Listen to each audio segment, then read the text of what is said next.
Baldan kelip kıskışat ağrı.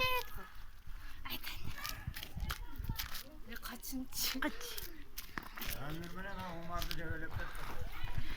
Halimiz. Kaç manyak ama.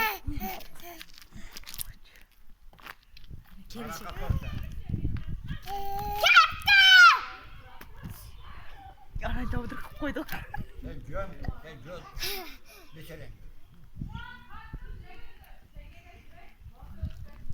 Ali kaç.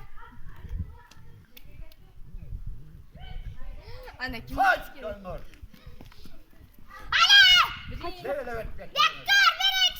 Cigir gönce. Ana gel.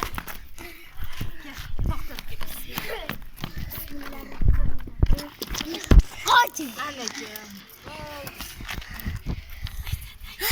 Ma.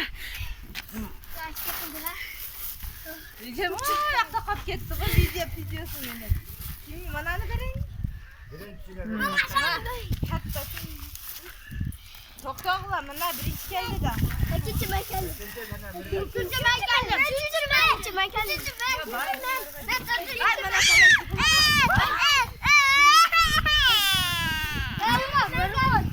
Ma. Bir yere özün.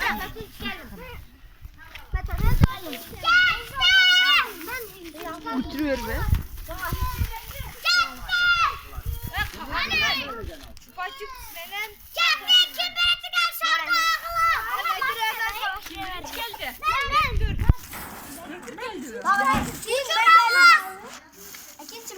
Ne yok? Maşina bana verdi. İki çıkıyor gönderdim. Ne? Tabii lan bana ver. Bana dedi. Bana dedi. Ali Nur. Maşine bana bir şey yok. Ne oldu? Ben nereden resmen? Sana maşina. Oldu. Böyle biraz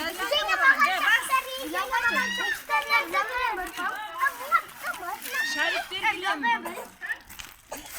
Şarip yok. Anne başka kaç başlattı?